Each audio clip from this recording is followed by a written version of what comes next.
he is one of the most principled, loyal, and ethical men I have ever met. That guy, like, he's such a genius, and I'm just doing whatever he says, you know, and he's like, we're gonna make people cry. And I'm like, for a video game? And he's like, yep. Ladies and gentlemen, please welcome our industry icon, Mr. Hideo Kojima.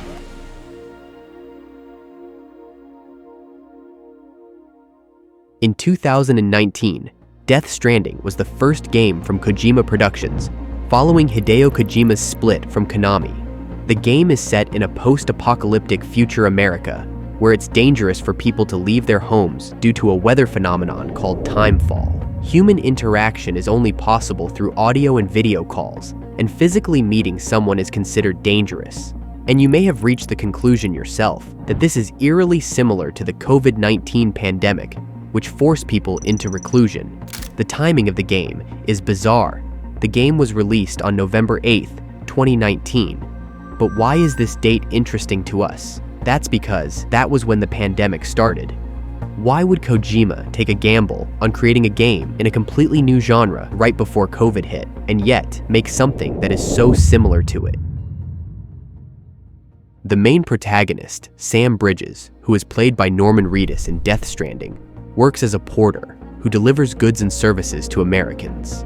In the same way, the entire world relied on the delivery workers during COVID-19, making them the real heroes, who would risk their lives to bring goods to everyone at home. One major aspect Death Stranding focuses on is loneliness, which is by far the most relatable aspect of the game. The game captures the feelings and emotions of people who don't have connections with anyone, or even if they do have, they always feel lonely. Kojima said in an interview about Death Stranding, "I'm very prone to loneliness. I think there are similar people around the world, especially gamers. They don't feel like they fit into society or their community, so when those people play this game, they realize people like them exist all over the world.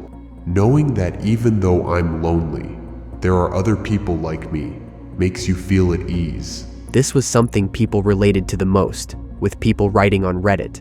This definitely resonates with me. I am a particularly lonely person. I have friends and a wonderful partner, but it doesn't stop that feeling. The isolation of Death Stranding definitely captured me. I relate with that. That's probably why I love DS so much.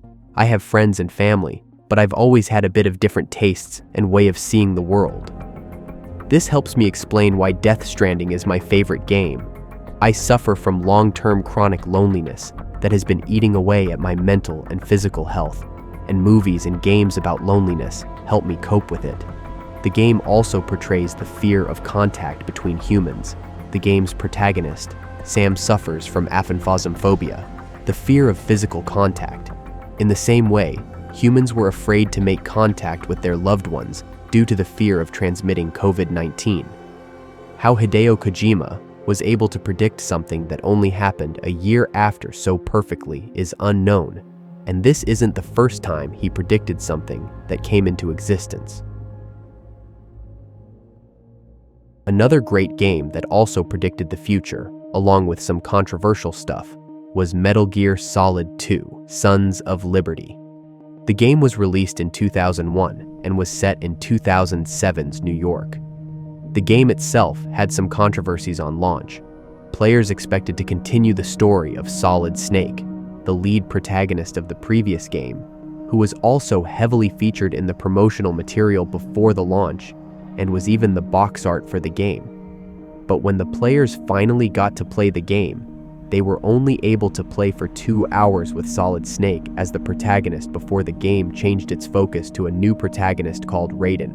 The blowback at the time was massive, but this wasn't the only controversy surrounding the game. The ending of the game portrayed a terrorist attack destroying New York. Somehow, Hideo Kojima predicted a terrorist attack on New York, which was very similar to the unfortunate incident of 9/11. So much so that Kojima initially decided to not release the game and resign from his current position if it wasn't for Kagemasa Kazuki, the founder of Konami, and Ken Kutaragi, the then president of Sony. both of whom asked Kojima to release the game without any delay. So the game was then released on its official date with some cut footage to avoid the comparison between the two attacks. Another thing that Kojima predicted in Metal Gear Solid 2 was online echo chambers that we see all over the internet today. What it means is that, in theory, the greatest thing about the internet is that it has different viewpoints. Viewpoints that satisfy the needs of every individual to their own accord. In the game, the AI antagonist says a line that felt very weird 2 decades ago, but looking at it now, it makes a lot of sense. The line was, "The untested truths spun by different interests continue to churn and accumulate in the sandbox of political correctness and value systems. Everyone withdraws into their own small gated community, afraid of a larger forum. They stay inside their little ponds, leaking whatever truth suits them into the growing cesspool of society at large." This line sums up the internet today. People flock towards communities that share their existing viewpoints, and in a sense, no one is actually wrong. Yet, no one is telling the correct truth either. Even social media today is rigged with algorithms that make sure you are provided content you already agree with, making Kojima's claims a reality. Another one of Colonel Campbell's line was very odd, given the fact the game was released in 2001, when the internet was not a mainstream thing, and the majority of people had no way to access it, was this. "In the current digital world, trivial information is accumulating every second, preserved in all its triteness. Rumors about petty issues, misinterpretation, slander. All this junk data preserved in an unfiltered state, growing at an alarming rate." It perfectly explains the current internet and the spread of fake news. In the eyes of Kojima, everything we see is not guaranteed to be 100% true, and every lie we see is not guaranteed 100% to be false either. Even things that actually happened can be classified as fake news, and the public will stop caring about it. But if you have a different viewpoint on the matter, the internet will provide you with what you want to believe, rather than the actual truth. This is further explored in the game when Snake tells Raiden, "There's no such thing in the world as absolute reality. Most of what they call real is actually fiction.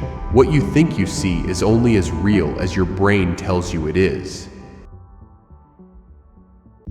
Moving forward with the list, there is a claim that is still pretty wild to this day. It's the conspiracy theory of secret forces controlling the government. Kojima, through Metal Gear Solid 2, portrayed a secret force known as the Patriots that controls the government, and powerful figures, such as the president, are merely pawns that are being controlled by the secret forces.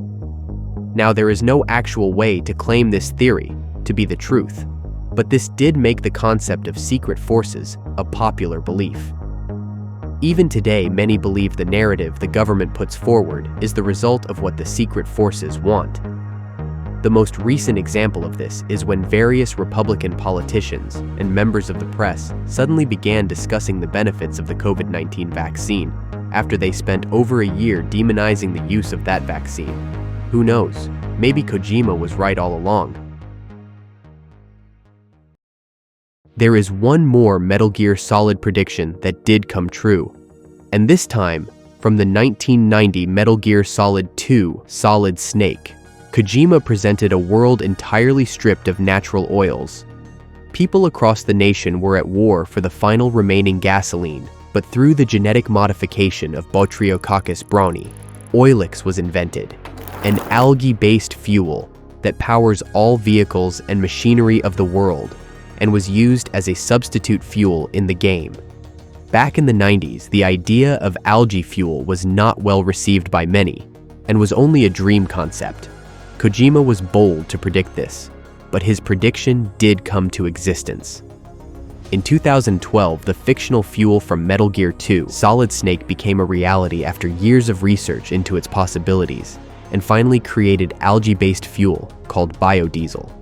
Propel Fuel was one of the companies that sold it to the public in 2012. It hasn't become a mainstream commodity yet due to its expensive cost, but nations are slowly moving towards the use of artificial fuel. Not all of Kojima's predictions are from his video games. One of his predictions was during a press conference back in 2010, which became a reality just recently. Kojima said, "In the near future, we'll have games that don't depend on any platform. Gamers should be able to take the experience with them in their living rooms, on the go, when they travel, wherever they are, and whenever they want to play. It should be the same software and the same experience." At the time, this claim was taken as far-fetched, especially since services like OnLive promised the same thing, but ended up shutting down later because they weren't able to live up to their promise. But today, the console-less future is becoming a reality. Services like NVIDIA GeForce Now and Microsoft's Project X provide gamers with the opportunity to play their favorite game wherever they want and on any kind of device.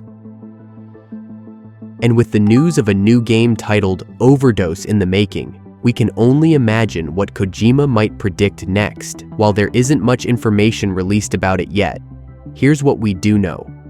This is Kojima's first dip into the cesspool that is the horror genre. Kojima stated the game will be a never-before-seen concept, and that the game explores the concept of testing your fear threshold and what it means to OD on fear. This puts a lot of thoughts in our minds on what the game would be like or what's gonna be different. To be honest, there is no answer for that as of now. The game is still in production, and very little information is known to the public. A leaker from a playtest claimed the game was an experimental experience, with long cinematics and the ability to guide the in-game characters using information from outside of the games, like web pages. Though the leak has yet to be verified, there are strong hints from Kojima himself that suggest the game will be unusual. Kojima said at the Game Awards, "It's a game, don't get me wrong, but at the same time, it's a movie, and at the same time, it's a new form of media." It's clearly something to look forward to, but we will have to wait to find out what the new game holds, and who knows what Kojima will be able to predict this time.